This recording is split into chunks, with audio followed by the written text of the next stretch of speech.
You mean like within the episode? I mean, obviously I care about the culture. So anytime I get an opportunity, I'm old enough to have seen some really bad sports-themed movies and TV shows. So anytime you get an opportunity to tell a story like this, and you can inject something other than just the sports aspect into it, that's sort of the goal. So a lot of my heart is in it.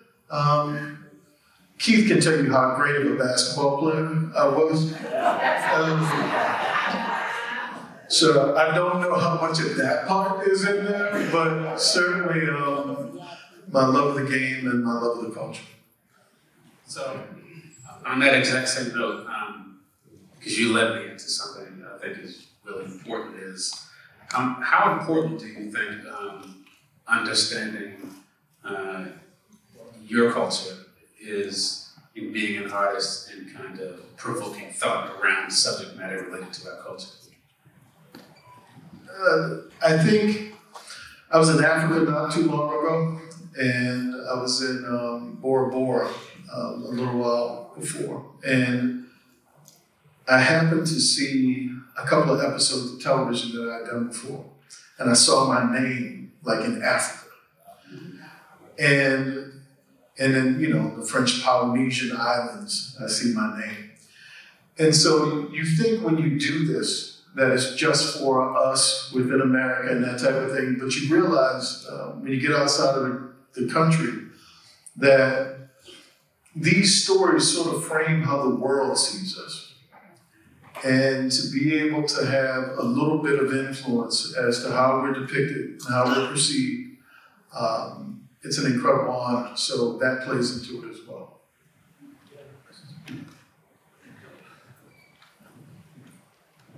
So my wife and I are huge fans of Winning Time.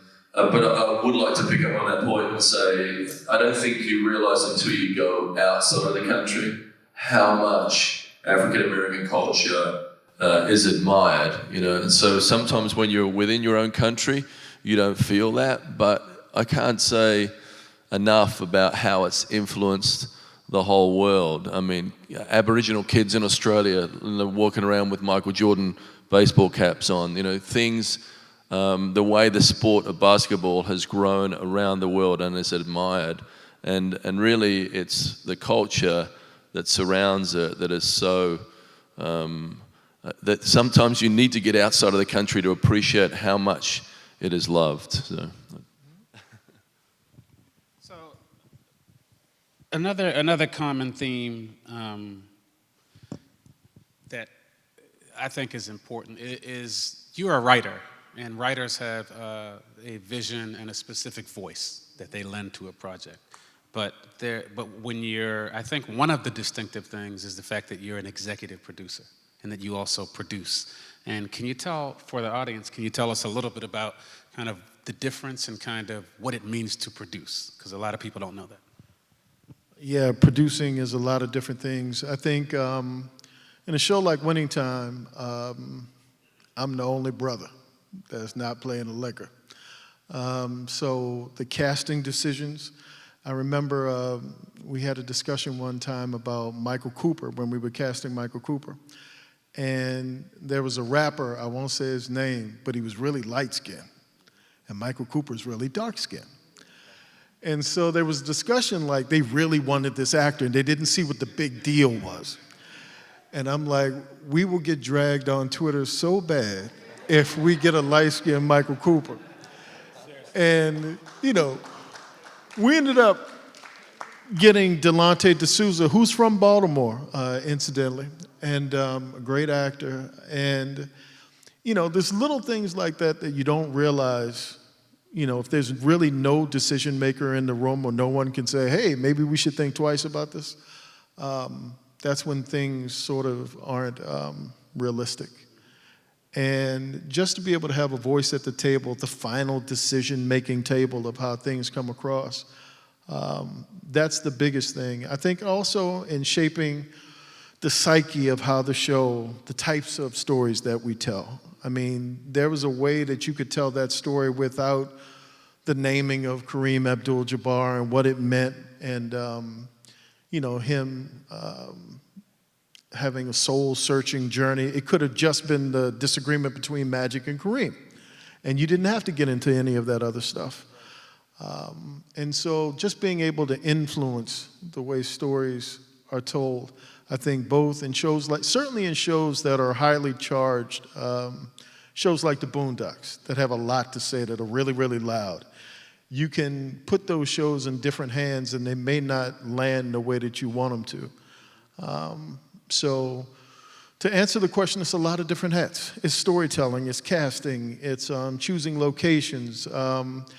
The brother that played the Imam is the DOC from the Death Row days, like way back for those that are old enough to remember DOC. And just trying to find authentic voices that feel like, it was funny when we were casting that character, it was a bunch of polished, the dude that played Aladdin, and they were real shiny and pretty. And we ended up going with someone who was just raspy and felt like he had lived through life and had gone through something. If you know anything about the DOC, he's lived a difficult life. He was on top, had his vocal cords severed. And so, but it's something about his story as a character, as a real person, that sort of bled into the idea of what we wanted for that scene. So it's a lot of different hats, but it's the hats that matter. So, yeah. I think we should let that sink in, because that is the power of being able to be at the table and in the room when decisions are being made. Because a lot of times the culture is sometimes hijacked, and it's told in an entirely different way, in different languages, right? And they don't touch on the key pieces. So I could elaborate a lot on that, but to keep it moving, are there any questions in the audience? Yes. As you flushed out the character of Kareem Abdul-Jabbar, and you could see the things that were, the thoughts that were running through his head with the social injustices that were going on at that time. And when you reflect to now, when you see those same social injustices going on, was that something that you were trying to portray at that time? To see that things really haven't changed as much, or did there any kind of thought of that? Yeah, very much so. I think if a lot of times when our stories are told, they're told through the prism. When people say issues of race, they're talking about racism. And a lot of times that racism can sort of be depicted in a way that feels antiquated, like we're talking about 200-300 years ago or a really long time ago. So finding stories that have themes that resonate in today's world.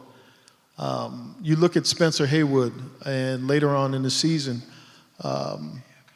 he goes through sort of his own crisis as well.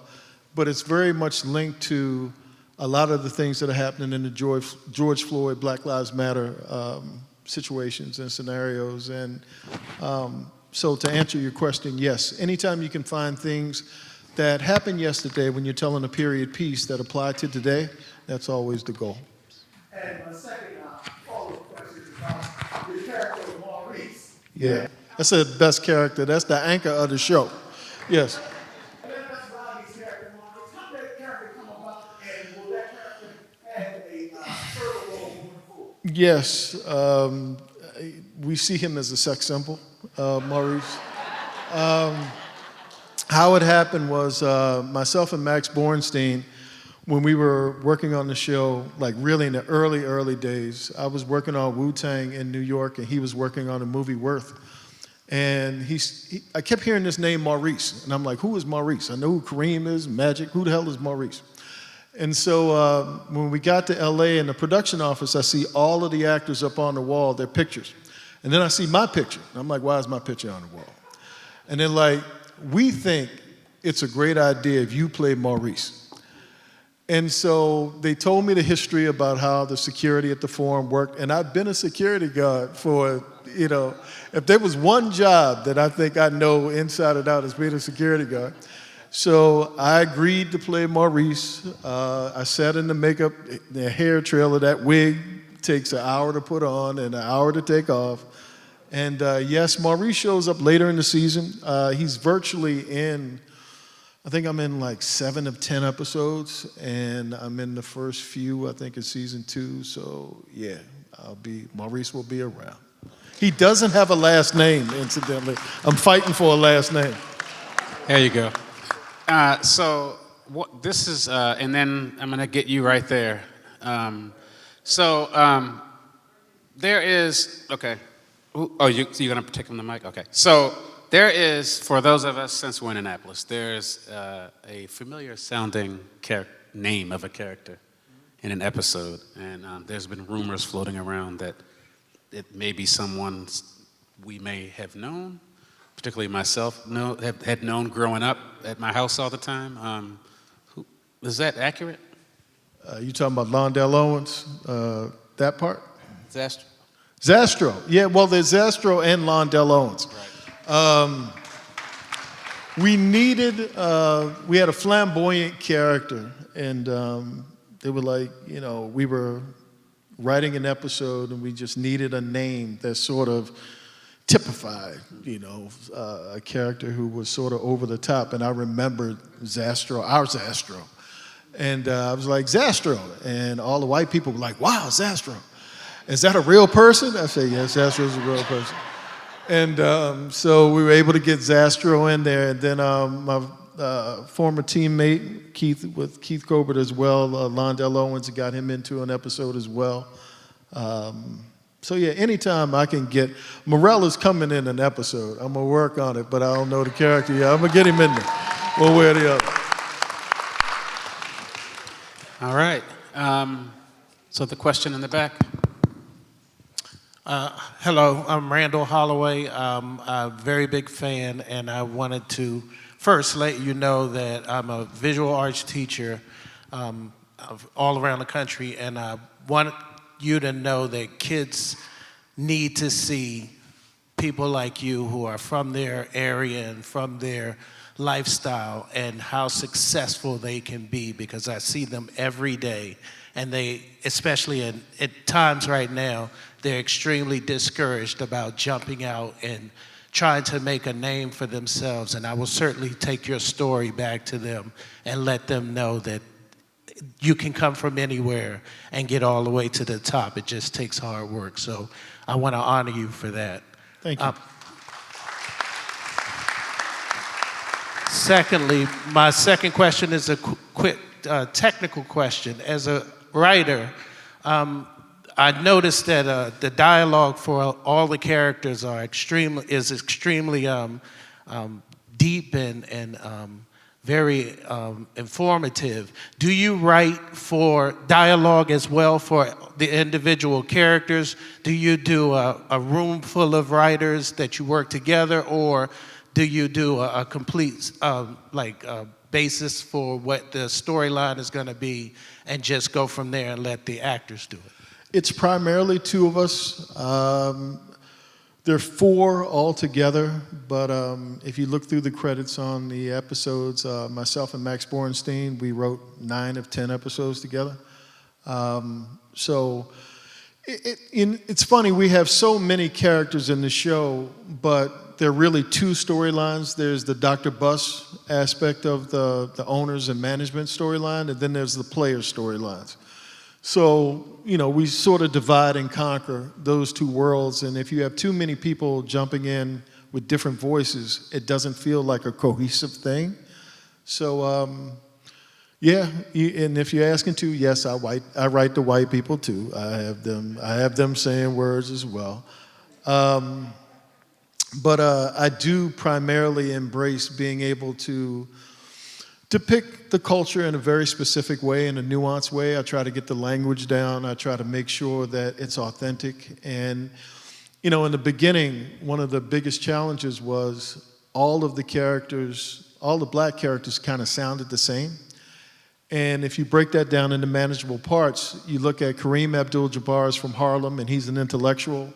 Magic Johnson is from Lansing, Michigan. He's the youngest player on the team. Spencer Haywood is from the Deep South. So every player comes from a different geographical region and a different sensibility. So it's a dialect thing, but all of them have to sound different. You don't necessarily have that with the characters on the other side. not because of any other reason than they all typically occupy the same space and geographically come from the same space. So it's complex, but after a while you develop a routine and a rhythm on how to do it, and it sort of works. All right. So, okay. Your question. Yes. What is your thought process? You have a very diverse resume, and I wonder, what is your thought process when you're deciding a next topic to write on? What is your thought process? How do you choose what to write about next? I mean, you mean in regards to like film, television, or comic books or that type of thing? I look at it all as story. I really don't differentiate one from the other, and including genre. I don't look at something that's horror any differently than I would comedy, any different than I would action or anything else. It's all story to me. They're just characters doing different things. And so, you know, in regards to what I choose next, well, what pays the most, because I got these kids that got to eat. That plays a role in it. So, you know, that part, and it's true that there's a business aspect of it as well. There's the part that comes from the heart, and it's when art and commerce meet. You have to take that into consideration. But it really is more of my agents and I kind of choose what's going to come next and what I'm going to do next. Like I'm doing Snoop Dogg's biopic for Universal. And I'm doing the 2 Live Crew coming up as well for HBO, Tiger Woods for HBO, and a few other things, but I don't necessarily, all of them have a certain thing that I'm attached to as a writer, but also things that I think would make good television as well. All right, so we're going to push on, and I want to, if you want to applaud that, I'm sorry. Hello. Please Hello. forgive me. Hello. So we want to push along, and in lieu of time, I want to be sure we get to these questions, but please make it a succinct question so we can move to the answer and then the next one. Hello, my name is Randy.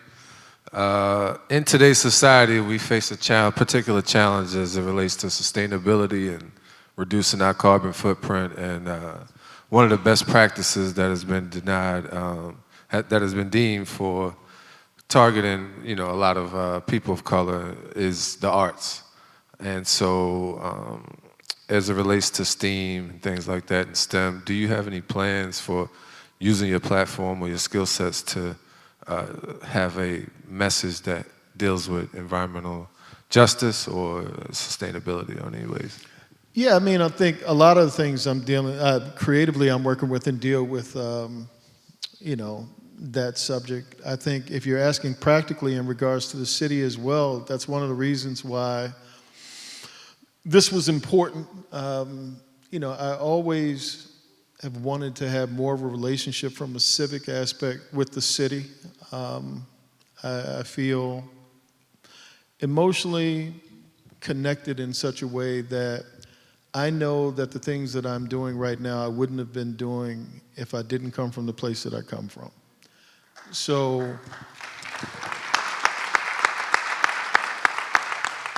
and I don't say that because I'm sitting here. It's like, you know, the gentleman that we're talking, my friends that were talking about me earlier, you know, Annapolis gave me the space and the safety to be able to develop my imagination and to be able to, and the safety to be able to sort of expand my mind in difficult circumstances.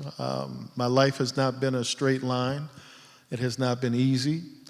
But I think that it's funny, when you get away from a place like this, when you come up in it and you get away from it, you actually appreciate it more. You appreciate people who really know you. Like, I couldn't come in here and lie. I would love to be able to come in here and just lie to y'all and say, man, I've been great all my life. But there are too many people in here that know that not to be true. And there's something about being able to be grounded and being connected to a community and a community that you want to see thrive. And if it's anything that I can do to contribute to that, there's no greater honor. So I don't know if that answered the question, but that's sort of where my heart took me to answer that question. All right, and I believe we want to, this is challenging my skills of moderation. Okay.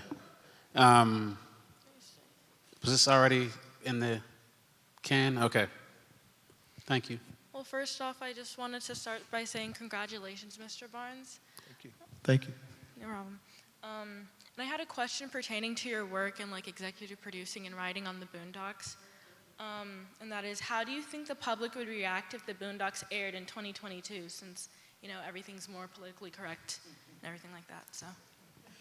I think it would have been impossible to do the Boondocks in 2022. I think that, you know, unfortunately, we don't get a lot of satire just across the board.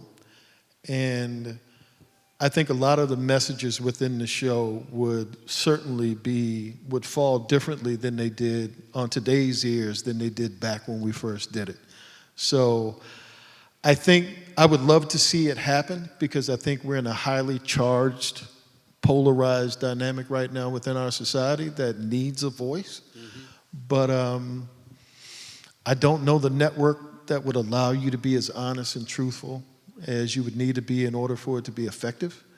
But I would love to see it happen, but I just don't know. It's interesting because there is one, and I don't know, I'm cautious of your competition, and I'm not sure if it's your competition per se, but there's a show called Atlanta. Yeah, I love Atlanta. I'm working with Donald Glover on Gil Scott. There you go. And I think a lot of the subject matter this last season, when they were in Europe, was like crazy. Like the stuff they covered on it, which was powerful. I was like, to your point, like, how did they actually get this stuff on TV? It was really good stuff. So I want to, there's no hierarchy of questions per se, because I can't see too well, but I want to be sure I'm getting everyone's questions, but I also want to move on into our night. So I do want to honor, I know I saw some questions. So was it Darius? Yes. Okay.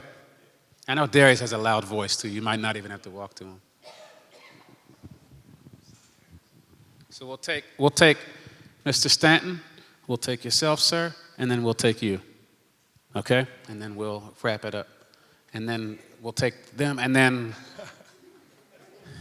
okay. All right. Just keep it going. Right. Okay. So please, you all. Well, first of all, congratulations, Rodney. Peace and love. Thank you, brother. Thank you so much for what you're doing.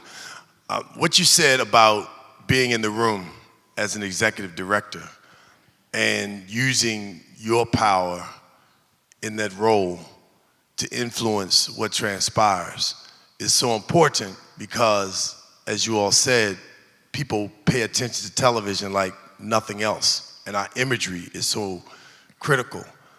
But because we're in a society that constantly paints us as superficial, materialistic, and all of those other baseless things, how are you thinking about creating succession and helping other writers, people in the field who feel like they got to stay within that line to make it? How are you thinking about creating a place and a space for us to be able to model your strength, your vision, your creativity? Because otherwise, they're going to keep feeling like, I got to get along to go along, instead of creating opportunities for us to see ourselves as powerful, strong people. And last but not least, we're working on a documentary on the Running Panthers, because we've won only 2 championships in the state, and we've been more than any other high school in the state of Maryland. You know all about it. Yeah. We'll talk about that. Yes, Thank you. For the first question, well, I wish I had as much power as you think I do. You know, you can't really, there's a machine that shapes how we see ourselves. And my hope and my desire is always to try to do work that moves the needle in the positive direction in that regard. All I can really do is do the best work that I can do, and I work with a lot of young writers. I'm old now. I'm the old dude I never thought I'd be. And I get an opportunity to have a lot of younger writers around me and a lot of younger writers of color. And I try to influence them in such a way to understand, because most come in just wanting the job, because it's so hard to get the job. And they want to hold on to it with all their might.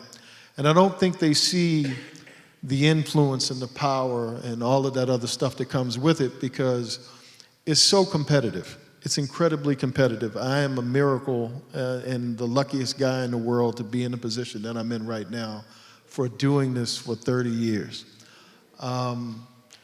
And so I can relax a little bit when it comes to, there's another job probably coming. But for younger writers, they don't look at it that way. They look at it like, you know, you got to get your foot in, you got to get some credits on your resume.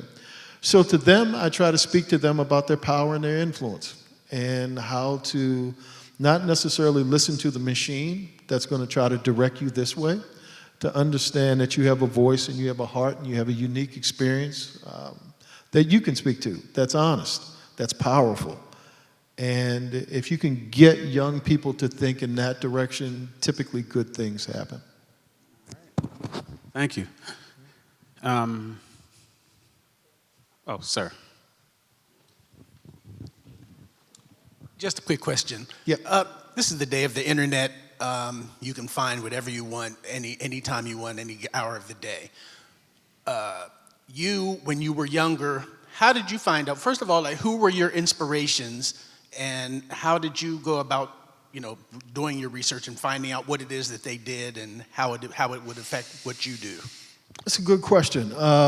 My mother was a school teacher, and she always had books around, and I always read, like all the time. And I'm an only child, primarily. I got a lot of half-brothers and sisters. I had probably 30, 40 of them, somewhere floating around.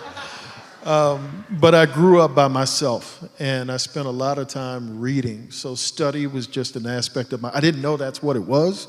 It was just something I was interested in, and I didn't have an internet.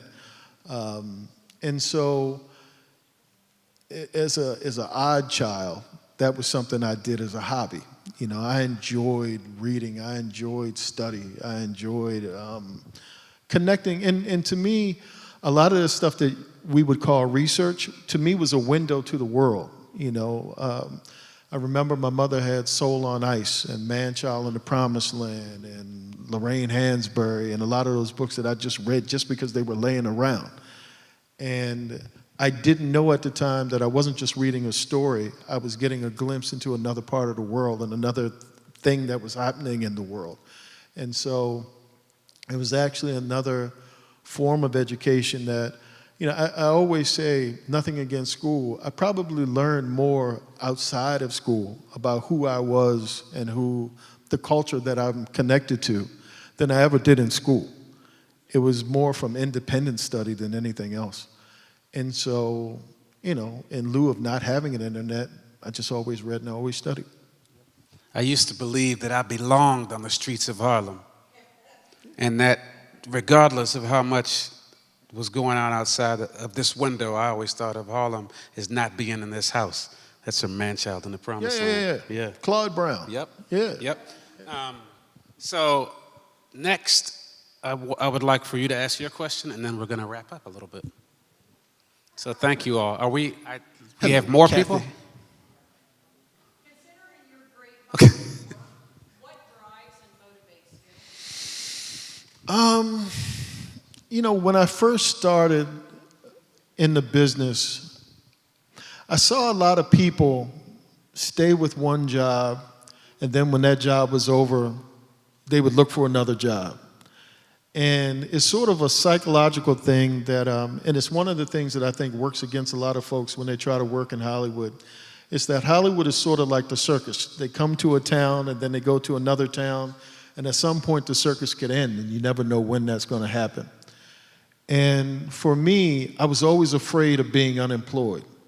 So I would get a job, and if a show gets canceled, you just got to go find another job. And you never know, certainly when you're working in content of color, it's not a lot of it.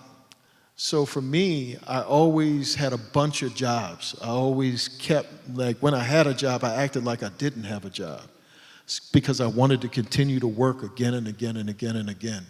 So there was the drive just to be a part of the community, just to sort of get a resume and to get my feet under me. That was one. As far as inspiration is concerned, one of the benefits of working with a lot of talented people is you sort of find your tribe, and you find people that are really passionate at what they do. Wood Harris, who plays Spencer Haywood, is a really good friend, and we would go to see like August Wilson plays together, and we would talk about the arts, and it's sort of like finding a friend, but a whole community of them that love the same thing that you do, and we sort of inspire each other just with the work and the competitive nature of trying to get better and better and better at a thing. And, outside of the practical part of having to work for the job, I think it's also wanting to bring the best out of yourself and being motivated by other people around you who are trying to do the same thing. All Yeah, right. you're welcome.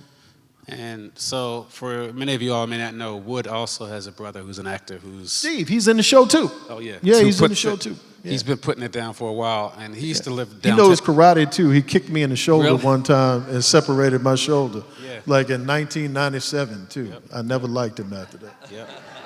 Yep. I want to wrap up. It seems to be that we're not abiding by the original number of people that were asking questions, but let's make it happen. Yes, sir. I'm Griot Vargas, member of SAG-AFTRA. I just want to give you your roses and tell you we're very proud of you in Maryland. Thank you, brother. And I aspire to be like you. I got two questions. If it's 2022, Boondocks was way ahead of its time, undoubtedly. So if I were you and you were to give me advice in, say, 2015, 2017, 2019, what advice would you give yourself? That's my first question, on where the industry is going as far as film and black consciousness.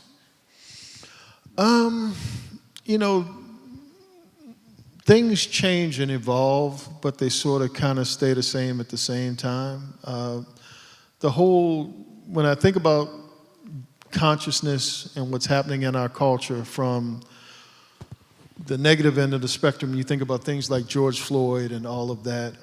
That's not new. That's been happening for a long time. The only difference is that we have cell phones now that can capture it in the moment and spread it out to the world within like seconds. And so for that, I always say, if you're emotionally connected to the culture that you belong to, and you can speak to it in a powerful voice, express it creatively, find things and make things that create an answer or a cathartic dynamic that can make things better. That's what I would have said to myself at a certain time. And I found that specific way, whether I'm doing Winning Time, whether I'm doing Wu-Tang, whatever it is that I'm doing, I always try to find a moment within a story that I'm telling that might be about something else, to talk about the thing that speaks to me that also speaks to the culture that I'm a part of. And sometimes people don't even know. They don't even question it. Sometimes they pick it out and say, hey, why is that thing? Why are we talking about black people right now? They're supposed to be singing. Because that's something that I care about. And so I always try to integrate my heart into the work. And to me, that's the thing that I would say to anyone who's trying to do a creative endeavor. My second question, as far as casting goes, if I want to make my own films, what's the secret to finding great actors to pen the character for casting? Writing great scripts. If you write great scripts, great actors will come. There's this thing that happens even with Winning Time. A lot of the actors, the way we got that great cast was we sent out those scripts, and Sally Field wanted to be in it, or John C. Reilly, or Wood Harris. and really the best of the best in regards to acting, and because they appreciated the work that we put into the scripts. Thank you all so much. And I think we have an older person who wasn't here earlier, and that's Dewan Gay. He actually is a council person representing a ward in Annapolis. Oh, and he's the fantastic. youngest ever elected council person, Yeah, I know city that, brother. official Yeah, in the history. hey. So he's an impressive young man. My question, just in general, obviously I met you earlier, but has anything about the city of Annapolis inspired you to tell a story, or have you found it important to highlight Annapolis and as you've grown, and particularly me as a young person? I found that it's very hard to leave the city behind, as you mentioned, regardless of whatever you do. It's like, I really want to, lend time back to Annapolis. So has that been a thought of yours in your storytelling, or? I talk about Annapolis in books, and there's a lot of things coming up where I talk about Annapolis, but it's odd because sometimes I talk about the Annapolis that I knew versus the Annapolis that exists in the moment. A lot of that speaks to Eastport in particular. The community has changed a lot. The streets that I played on when Morrell came to me and asked if he wanted to be my friend.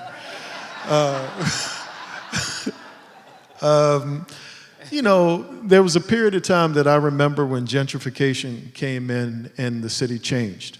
The community changed. I remember when we were fairly integrated, and I didn't really think about race in the same way that I do sometimes when I walk through the neighborhoods now. And I don't judge it because I understand that the only constant in life is change. But that's the Eastport I knew. When you see in the intro, I come from Eastport, that's what I mean. That's the community that I come from. And it's a community that was incredibly diverse, that really felt like there was a hopeful dynamic within it. There's an energy that's there. I can't speak to it as much now because I haven't spent as much time now, but I know it looks different. I know it moves differently in the little bit of time that's there. So I don't know if that answers the question, but when I tell stories, I often tell stories about the past because that's what I knew, and not so much about the present because I don't know it quite as well. Well, thank you for that. And then, okay.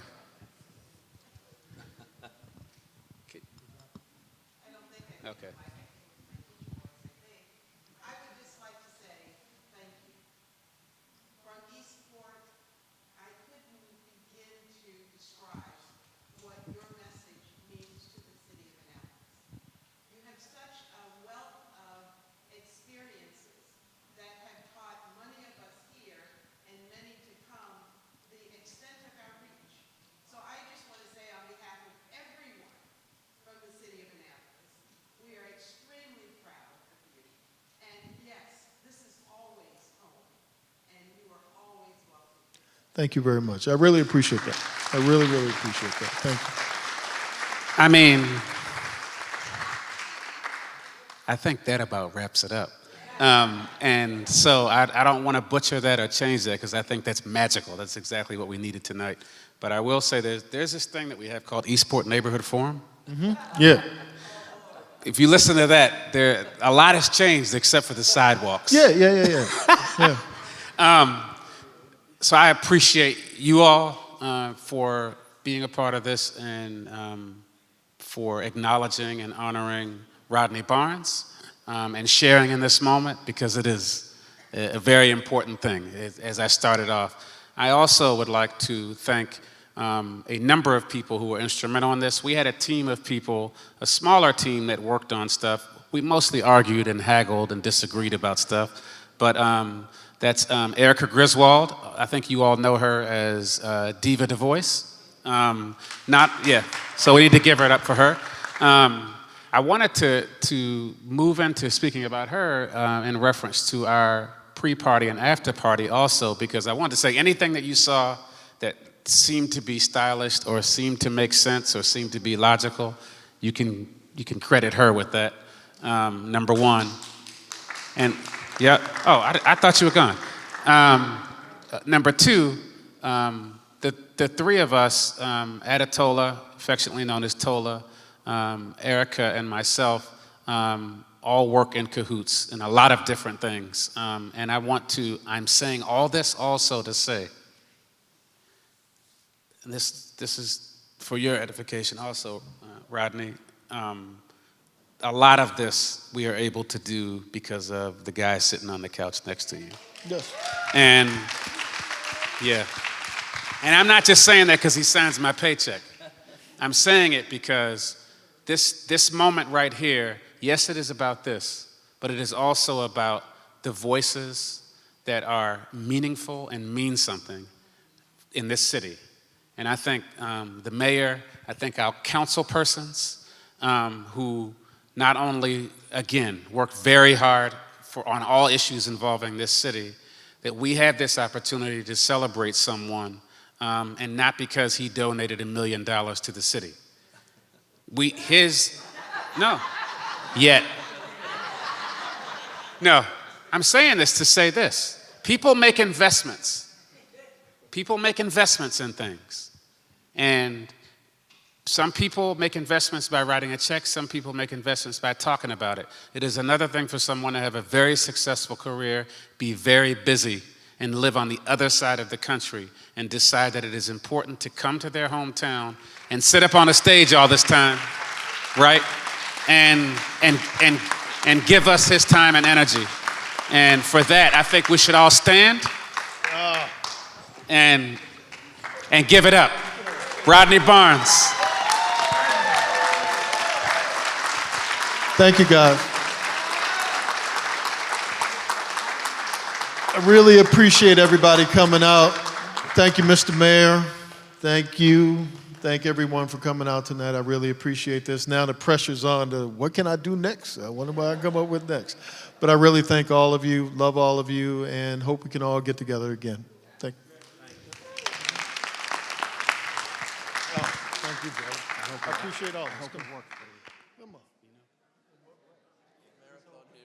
Thank you. Oh, man. That's why we're like after party.